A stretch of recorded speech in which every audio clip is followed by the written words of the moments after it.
अस्सलाम वालेकुम नाजरीन, आप देख रहे हैं गुलिस्तान न्यूज़ उर्दू खबरनामे के साथ मैं हूं आपका मेज़बान इदरीस फलाही। नाजरीन, खबरों की शुरुआत करेंगे और सबसे पहले हम सुर्खियों पर एक नज़र डालते हैं।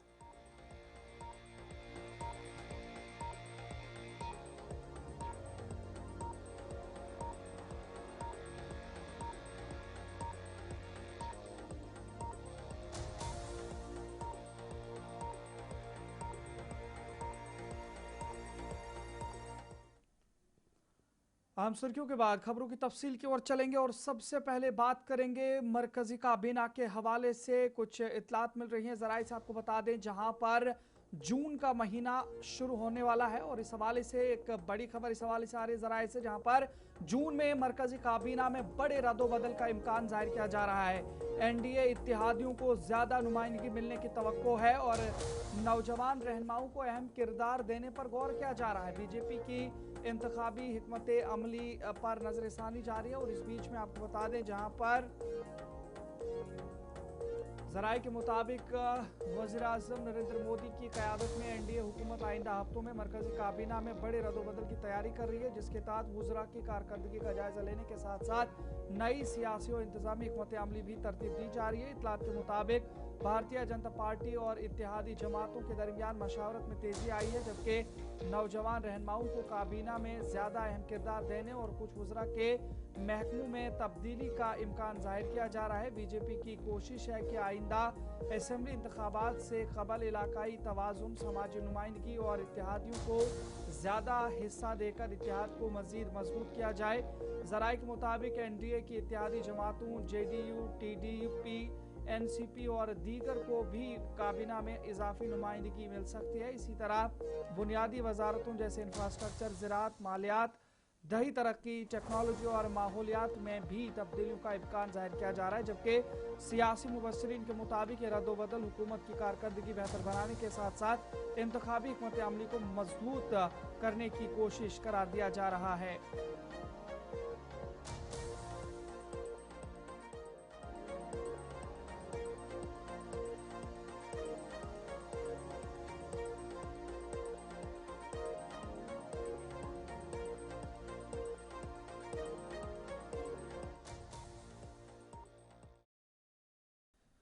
जम्मू कश्मीर वक्फ बोर्ड की चेयरपर्सन और वजीर ममलकत डॉक्टर सईद इंद्राबी ने श्रीनगर के डल झील के किनारे घाट नंबर 21 के करीब गेट नंबर 4 पर मुनक़िदा तकरीब में वज़ीर आज़म नरेंद्र मोदी के माहाना रेडियो प्रोग्राम मन की बात की बराह रास्त नशरियात में शिरकत की।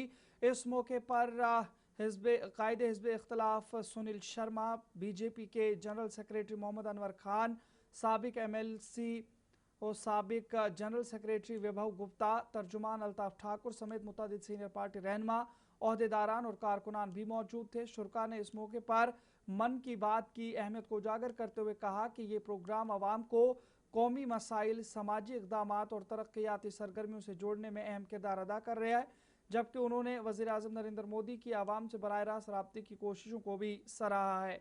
और अनिमेश को जो मैंने सोचा इस बार मन की बात में इन दोनों खिलाड़ियों से बात की जाए। चाहता हूं कि मन की बात के श्रोताओं को पता चले कि आप लोग के विषय में उनको जानकारी हो, आपने जो पराक्रम किया है उसका पता चले। नमस्ते सर, मेरा नाम अनिमेश कुजूर है। मैं 200 मीटर और 400 मीटर का नेशनल रिकॉर्ड होल्डर हूँ। मेडल और वर्ल्ड यूनिवर्सिटी गेम्स की आगे से सपोर्ट हम लोग करेंगे। बस कोई सियासी प्रोग्राम नहीं है, इसमें प्रधानमंत्री जी बीजेपी की बात नहीं करते हैं या बीजेपी के लिए वोट नहीं मांगते हैं। वो प्रधानमंत्री के नाते 140 करोड़ देशवासियों के प्रधानमंत्री होने के नाते पूरे मुल्क की बात करते हैं, बेबूदी की बात करते हैं। तो आज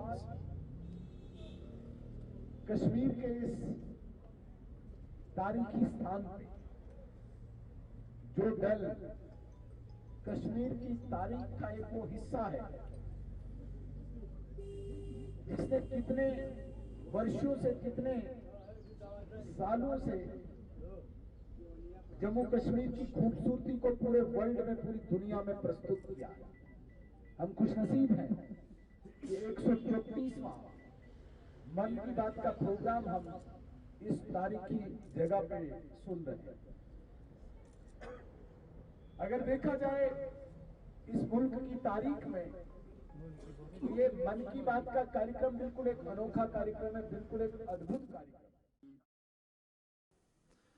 नाज़रीन, आगे बढ़ जाएंगे तो बात ज़रा जम्मू कश्मीर हुकूमत के हवाले से भी करेंगे और ख़ास तौर पर नेशनल कॉन्फ्रेंस के जो लेजिस्लेचर्स हैं उनके हवाले से आपको बता दें, ये खबर आ रही है जहां पर नेशनल कॉन्फ्रेंस अरकान असेंबली तलब किया गया है। वज़ीर आला उमर अब्दुल्ला ने इजलास तलब किया है। रियासती दर्जा बहाली और अवामी मसाइल गवर्नेंस पर गौर मुतवक्का है। दाखिला वज़ीर अमित शाह से वज़ीर आला उमर अब्दुल्ला की जब मुलाकात हुई उसके बाद ये जो इजलास होने जा रहा है इस पर सब की नज़रें मरकूज हैं, क्योंकि इस हवाले से आपको बता दें जहां पर जम्मू कश्मीर के वज़ीर आला उमर अब्दुल्ला ने 3 जून को नेशनल कॉन्फ्रेंस के तमाम अरकान असेंबली का एक अहम इजलास तलब किया है, जो बुध की सुबह 10 बजे श्रीनगर के गुपकार में वाक़ उनकी रिहाइश गाह पर मुनक़िद होगा। ज़राए के मुताबिक इजलास में अवामी फलाह बहबूद, गवर्नेंस और दीगर अहम इज्तिमाई उमूर पर तबादले ख्याल किया जाएगा। गर्चे इजलास का बाज़ाब्ता एजेंडा जारी नहीं किया गया है, ताहम सियासी हलकों में इस मुलाकात को गैर मामूली अहमियत दी जा रही है। मुबस्सरीन का मानना है कि रियासती दर्जा बहाली, इंतजामी इस्लाहात और तरक्याती उमूर समेत जम्मू कश्मीर के सियासी मुस्तकबिल से मुतालिक मामला ज़ेर गौर आ सकते हैं। ये इजलास ऐसे वक्त में हो रहा है जब उमर अब्दुल्ला ने ईद के बाद एक अहम सियासी बयान देने का इशारा दिया था। हाल ही में उनकी मरकजी वजीर दाखिला अमित शाह के साथ मुलाकात भी सियासी तवज्जो का मरकज बनी हुई है, जिसमें मुबैना तौर पर रियासती दर्जा बहाली, रिजर्वेशन पॉलिसी और दीगर इंतजामी मामलात पर गुफ्तगू की गई थी।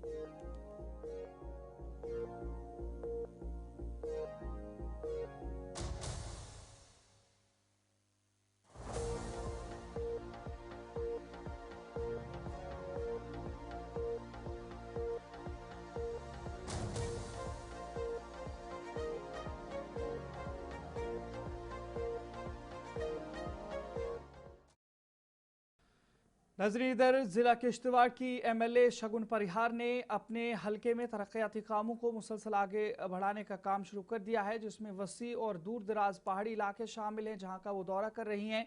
वो खास तौर पर सड़क राब्तों की बेहतरी पर तवज्जो दे रही हैं और किश्तवाड़ टाउन समेत दच्छन, कुंतवड़ा, द्राबशाला, पलमड़ और दीगर दूर इफ्तादा इलाकों में मुतअद्दिद सड़क मनसूबों का इफ्तिताह और आगाज कर चुके हैं। बुनियादी ढांचे के साथ साथ वो तालीम के शोबे पर भी खुसूसी तवज्जो दे रही हैं। खुसूसन दच्छन और कुंतवड़ा जैसे पसमानदा इलाकों में तालीमी सहूलियात की बेहतरी के लिए इक़दाम किए जा रहे हैं। शगुन परिहार ने यकीन दहानी कराई है कि किश्तवाड़ के किसी भी इलाके को तरक्की से महरूम नहीं रखा जाएगा और हर खित्ते में सड़क राब्ता, तालीम, पानी और मवासलात जैसी बुनियादी सहूलियात फराहम की जाएंगी। उन्होंने कहा कि वज़ीर-ए-आज़म नरेंद्र मोदी के तरक्याती विजन से मुतासिर होकर वो अपने हलके की बेहतरी के लिए पुरज़्म हैं। करनी चाहिए किश्तवाड़ के युवाओं को अपनी तरफ वो इतने सेल्फ सफिशिएंट बने कि वो आगे जाके रोजगार दे सके। और मैं बहुत बहुत बधाई देती हूँ किश्तवाड़ के अपने भाई को और यहाँ के सभी लोगों को इस आउटलेट के। मुझे लगता है हम सेल्फ सफिशिएंसी की ओर बढ़ते जा रहे हैं, जिसमें हमारा युवा रोजगार देने वाला बन रहा है। हम स्वरोजगार की ओर बढ़ते जा रहे हैं और मुझे लगता है हम सबको पूरा प्रयास करना चाहिए सेल्फ डिपेंडेंट। नजर आगे बढ़ जाएंगे तो खबर एक अहम आ रही है, क्योंकि इस हवाले से आपको बता दें जम्मू कश्मीर के अंदर मुल्क की सलामती के खिलाफ इक़दामात करने वाले कुछ सरकारी मुलाजमीन को बरतरफ किया गया था। उसके बाद कई सारे ऐसे मामला थे जो जम्मू कश्मीर हाई कोर्ट में गए, लेकिन जम्मू कश्मीर हाई कोर्ट की जानिब से अब इस पूरे मामले पर क्या कुछ फैसला आ रहा है, ये बड़ी खबर जरा आपको बताते हैं। जहां पर जम्मू कश्मीर और लद्दाख हाई कोर्ट का अहम फैसला इस हवाले से आया है, आपको बता दें जहां पर ये जो पूरा मामला है मुलाजमीन के हवाले से, इस पर अदालत ने कहा बगैर इंक्वायरी बरतरफी कानूनी करार दी गई है।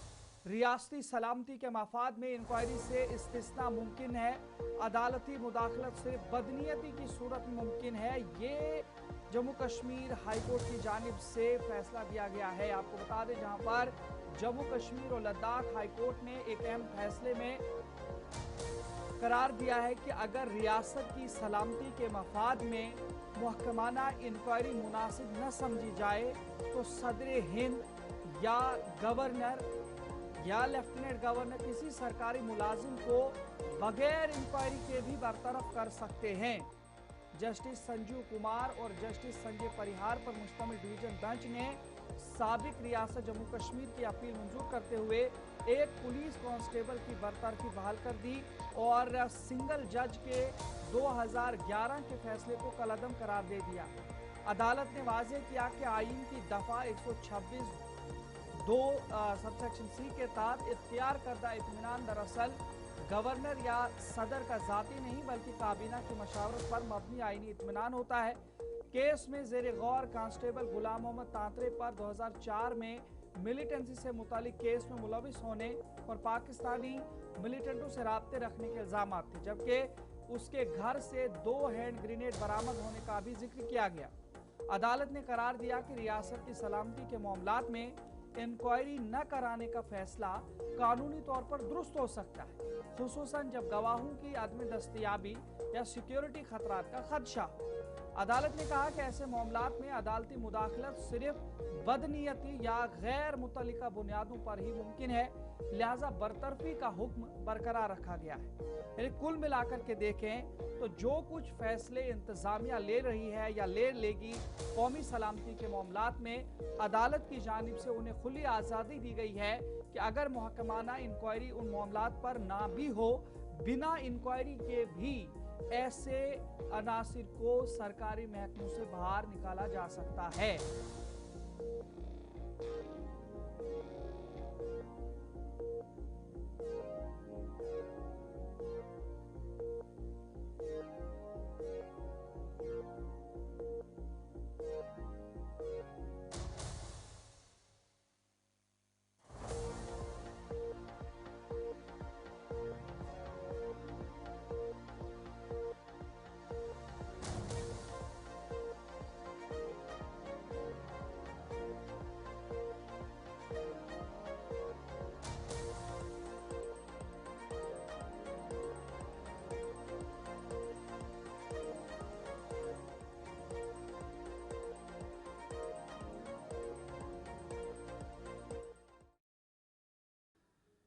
नजरीन आगे बढ़ जाएंगे, बात जिला राजौरी के हवाले से करेंगे। राजौरी जिला के घने जंगलात में जारी दहशतगर्द मुखालिफ ऑपरेशन आज 9वें रोज में दाखिल हो चुका है, जहां सिक्योरिटी फोर्सेज ने दहशतगर्दों के मुमकिना ठिकाने के गिर्द घेरा मजीद सख्त कर दिया है। जराये के मुताबिक कलअदम लश्कर तैयबा के एक अहम कमांडर आसिफ के महसूर इलाके में मौजूद होने का शबह जाहिर किया जा रहा है, जो कई दहशतगर्दाना सरगर्मियों में मतलूब बताया जाता है। मखसूस इंटेलिजेंस इतलात की बुनियाद पर शुरू किए गए इस बड़े ऑपरेशन में फौज और दीगर सिक्योरिटी एजेंसियों की इजाफी नफरी तैनात की गई है, ताकि दहशतगर्दों के फरार के तमाम रास्ते बंद किए जा सके। जदीद ड्रोन और निगरानी के आलात के जरिए जंगलाती इलाके में मुसलसल नजर रखी जा रही है, जबकि जमीनी दस्ते दुश्वार गुजार इलाकों में तलाशी कार्रवाई जारी रखे हुए हैं। गुज़श्ता चंद रोज के दौरान डोरीमाल के जंगलात के अंदर से धमाका नुमा आवाजें भी सुनाई देने की इतलात मौसूल हुई हैं, जिनकी तहकीकात भी जारी है। और सिक्योरिटी फोर्सेस का कहना है कि इलाके को मुकम्मल तौर पर दहशतगर्दों से पाक करार दिए जाने तक ऑपरेशन जारी रहेगा, जबकि राजौरी और मुलिका अजला में हाई अलर्ट बरकरार रखा गया है। मजीद तफसीलात इस पर राजौरी से जमशीद मलिक दे रहे हैं। ऑपरेशन डोरीमाल के आज 9वें दिन भी पूरे इलाके में मुहासरा और आज सुबह से ही जंगल के अंदर कुछ चंद धमाकों की आवाज़ों के साथ फायरिंग की आवाज़ें भी सुनाई दी गई हैं। हालांकि इस ऑपरेशन के आज 8-9 रोज़ शुरू हो चुके हैं, मगर अभी तक किसी मिलिटेंट के मारे जाने या जख्मी होने की खबर अभी तक तो सामने नहीं आई। मगर ऑपरेशन का आज 9वां दिन और 9वें दिन की ये तस्वीरें मैं इस वक्त आपको गंभीर मुगला से ही दिखा रहा हूँ, जहाँ आप देख सकते होंगे कि जवान किस तरह इस पूरे इलाके को मुहासरे में लेकर खड़े हैं, क्योंकि इसके बिल्कुल सामने पूरा जंगल ही जंगल है जिसको ये घेरे में लेकर ये जवान यहाँ खड़े हैं। क्योंकि इस इलाके में पिछले 9 दिन से लगातार इसी तरह के हालात बने, क्योंकि 9 रोज़ कबल इस इलाके में उस वक्त इनकाउंटर का सिलसिला शुरू हुआ था जब सेना की तरफ से जंगल के अंदर एक बड़ा सर्च ऑपरेशन चलाया जा रहा था। उस सर्च ऑपरेशन के दौरान सर्च ऑपरेशन के दौरान जंगल में छुपे हुए मिलिटेंटों की तरफ से सेना पर फायरिंग की गई थी, जिसके बाद ये इनकाउंटर का सिलसिला शुरू हुआ था और आज इसको 9 रोज मुकम्मल हो चुके हैं। लगातार इस जंगल के अंदर से जोरदार धमाकों और फायरिंग की आवाज़ का सिलसिला देखने को मिल रहा है। ताहम अभी तक किसी मिलिटेंट के मारे जाने या जख्मी होने की खबर तो सामने नहीं आई, मगर ये माना जा रहा है कि जंगल के अंदर एक मतलूब तरीन मिलिटेंट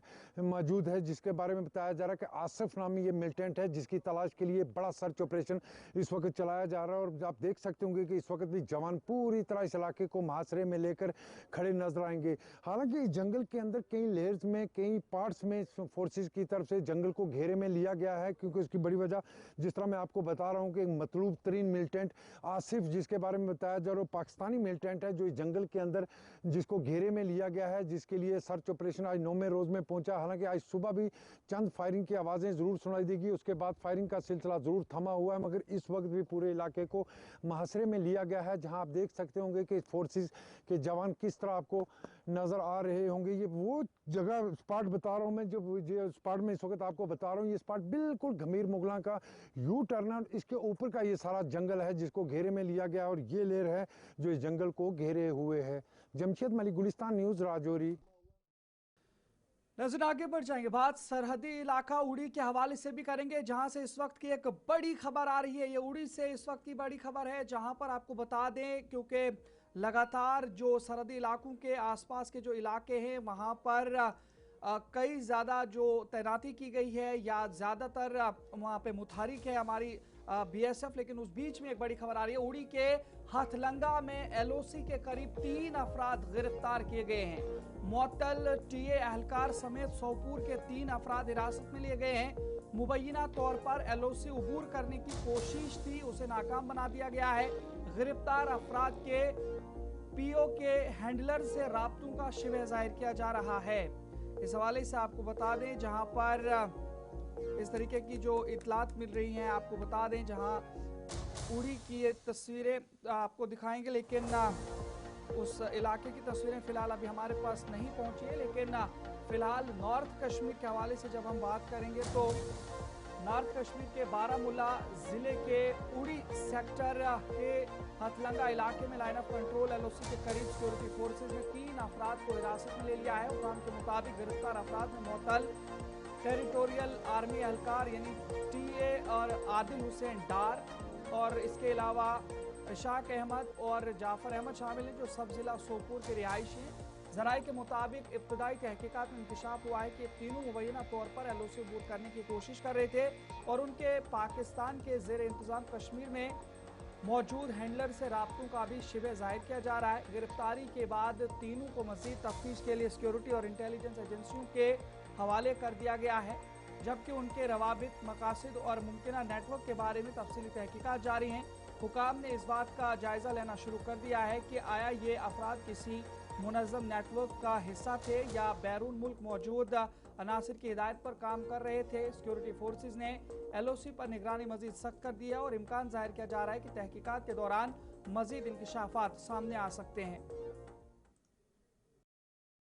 नॉर्थ कश्मीर के बारामूला के सरहदी इलाका उड़ी हथलंगा की बात करें, जो लाइन ऑफ कंट्रोल का नज़दीकी इलाका है, जहां पे अभी थोड़ी देर पहले ये खबर आई 3 लोगों की गिरफ्तारी अमल में लाई गई। ये बॉर्डर क्रॉस कर रहे थे, जो ही लाइन ऑफ कंट्रोल पे फौज को नज़र पड़ी। हालांकि उसके बाद जो है इन तीनों लोगों की गिरफ्तारी अमल में लाई गई और बताया गया इनमें से एक टीए जवान भी था, यानी कि उसको पहले सस्पेंड किया गया, उसने फिर बाद में जो है ये इनिशिएटिव लिया क्यों न मैं बॉर्डर क्रॉस करूं। और फिलहाल के तौर पर इन तीनों लोगों की गिरफ्तारी अमल में लाई गई और इनके नाम इस तरीके से हैं: इशफाक अहमद, जाफर अहमद और इसके साथ साथ आदिल अहमद। आदिल अहमद डार जो है वो पहले सस्पेंड किया गया और फिर बाद में जो है अभी थोड़ी देर पहले जो लाइन ऑफ कंट्रोल का नज़दीकी इलाका है यानी कि हथलंगा की बात करें, जहाँ पे उनकी गिरफ्तारी अमल में लाई गई। फिलहाल इस ज़मन में जो है FIR भी दिया गया और इसके बाद जो है इन्वेस्टिगेशन जो है इस समय लगातार जारी है, चाहे फौज या पुलिस की जानिब से। क्या कुछ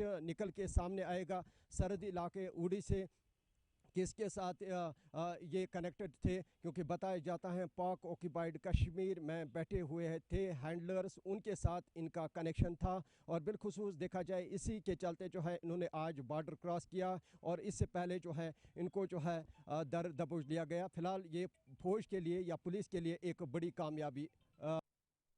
बारामूला से मैं हिसान हुसैन के साथ इरशाद भट्ट, गुलिस्तान न्यूज़ कश्मीर। जम्मू में ग्रेटर कैलाश के करीब रॉयल फॉर्म के नज़दीक नाला खड़ पर तामीर शुदा नई डबल लेन पुल का इफ्तिताह नायब वज़ीर आला सुरेंद्र कुमार चौधरी की जानिब से आज किया गया। इस मौके पर उन्होंने मंसूबे को इलाके की तरक्की के लिए अहम करार देते हुए कहा कि इस पुल की तामीर से न सिर्फ ट्रैफिक की रवानी बेहतर होगी बल्कि मकामी आबादी को आमदोरफ्त में भी बड़ी सहूलत हासिल होगी। इफ्तिताही तकरीब में महकमा तामीरात आमा के अफसरान और मकामी नुमाइंदे भी मौजूद थे। हुकाम के मुताबिक ये पुल जदीद इंजीनियरिंग के उसूलों के तहत तामीर किया गया है और इससे आसपास के इलाकों को बेहतर राब्ता फराहम होगा। मकामी लोगों ने मनसूबे की तकमील पर हुकूमत का शुक्रिया अदा किया और इसे देरीना मुतालबा पूरा होने के मुतरादिफ करार दिया है। इस हवाले से मजीद क्या कुछ नायब वज़ीर आला जम्मू कश्मीर ने कहा है वो भी ज़रा सुनते हैं। हमने कोई आसान नहीं किसी पे किया। मकसद है कि लोगों को काम होना चाहिए। किसका पत्थर पे नाम लिखा गया, किसका पत्थर पे नाम पर लिखा गया, उसकी राजनीति मैं करना नहीं चाहता। हाँ, इतना जरूर है कि लोगों को काम हो रहे हैं। मसला जो है कि अगर लोग यहाँ कोई आए हैं तो अब जैसे ये लोग आए हैं, मुझे मिले हैं, इन्होंने एप्लीकेशन दी, फ़ायदा लेके जा रहे हैं ना मेरे से, मैं उनके इनकी अब सड़क बन जाएगी। अब जो लोग यहाँ पे आते हैं फालतू का ड्रामा करने के लिए, मेरे पास बात करें ना, मेरे से काम लेके जाएं। मैं एक डिप्टी चीफ मिनिस्टर के साथ साथ मैं पीडब्ल्यूडी मिनिस्टर हूँ। आप अपने कामों से मतलब रखिए। आप राजनीति जब इलेक्शन आएंगे 2029 में दोबारा वोट पड़ेंगे, उसमें आप राजनीति कर लीजिए। जो अच्छा काम करेगा उसको वोट मिलेगा, जो नहीं काम करेगा उसको वोट नहीं मिलेगा। तो इसलिए कामों की राजनीति होनी चाहिए, ना कि नारों की राजनीति होनी चाहिए। और मैं मीडिया के लोगों को भी कहूँगा कि एक अपनी टीआरपी बढ़ाने के लिए मत कोई स्टेट अपने क्वेश्चन पूछें, आप लोगों की बेहतरी के लिए सवाल पूछें। अगर सवाल पूछना तो थोड़ा जो लोग यहाँ नारे लगा रहे थे उनको पूछना था क्या शुभेंदु अधिकारी ने कहा है कि 14 साल के नीचे जो गाय है वो नहीं काटनी, उससे ऊपर गाय काटनी है, उस पर क्या जवाब देंगे? आपने पूछा उनको सवाल? कभी किसी को पूछ रहे? बीजेपी वालों को सुननी क्यों हो गए?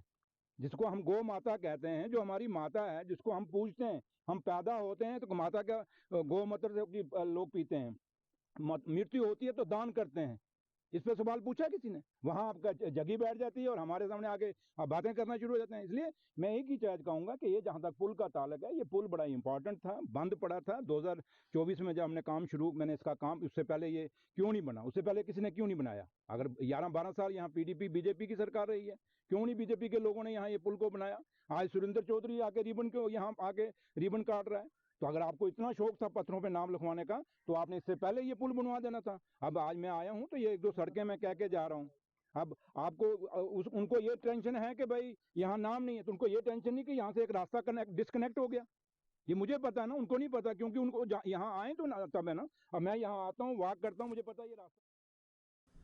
बारामूला के इको पार्क में आज बच्चों और सयाहों की बड़ी तादाद ने खुशगवार मौसम का भरपूर लुत्फ उठाया, जहां खूबसूरत मनाजिर, सरसब्ज माहौल और पुरअमन फ़ज़ा ने लोगों को अपनी जानिब मुतवज्जह किया। मुख्तलिफ इलाकों से आए हुए ख़ानदानों ने बच्चों के साथ तफरीह सरगर्मियों में हिस्सा लिया, जबकि सयाहों ने पार्क की कुदरती खूबसूरती को सराहा। इको पार्क में झूलों, वॉकिंग ट्रैक्स और आरामदेह मकामात पर लोगों की बड़ी आमद देखी गई है।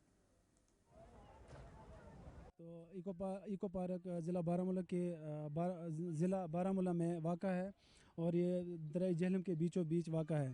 तो मैं इको पार्क में आने वाले तमाम नाजरीन से यही कहना चाहूँगा कि आप इको पार्क आइए। इको पार्क में आपका वेलकम है और इको पार्क में आपका खैर मकदम है।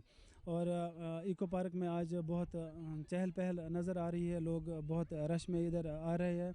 तो और मेरी तरफ से नॉन इको कंस्ट्रक्शंस को फिर से एक बार शुक्रिया, जिन्होंने इको पार्क ब्रिज को बहुत ही कम समय में लोगों के आने जाने के लिए खोल दिया और इस पर बड़ी मेहनत के साथ काम किया। बहुत कुछ लग रहा है कि मतलब आहिस्ता आहिस्ता टूरिज़म का जो भी काम है आहिस्ता आहिस्ता पटरी पे आ रहा है और लोगों का रश भी आहिस्ता आहिस्ता बढ़ रहा है। तो अगर देखा जाए इको पार्क का रश आज बहुत ज़्यादा है ईद उल अज़हा पे। तो इंशाल्लाह उम्मीद करते हैं कि आगे इससे भी अच्छा माहौल रहे और इको पार्क में लोग इससे भी ज़्यादा आए। आपको कितनी ईदी दी पापा ने? अच्छा मुझे? हाँ। मुझे तो ईदी नहीं दी पापा ने। क्यों? मैं ही दे रहा हूँ ना बच्चों को, अपने बच्चों को। हाँ तो आपके पापा भी आपको क्यों नहीं देते? वो नहीं देते, अब मैं बड़ा हो गया हूँ, मैं खुद कमाता हूँ। खुद कमाते हो तो उससे पे क्या हो जाएगा? ईद पे तो वो बड़े को छोटे को ईद देनी है ना। हाँ हाँ, मैं भी देता हूँ ना बच्चों को ईदी। तो आपको आपके पापा क्यों नहीं देते? वो नहीं देते हैं। अब मैं ही कमाता हूँ ना, वो घर में रखता है। मिलती होगी ना पैंट से। हाँ बिल्कुल बिल्कुल। तो चले नाजरीन, फिलहाल उर्दू खबरनामे में इतना ही। अपने मेज़बान इदरीस फलाई को इजाज़त दीजिए। देखते रहिए गुलिस्तान न्यूज़। अल्लाह निगहबान।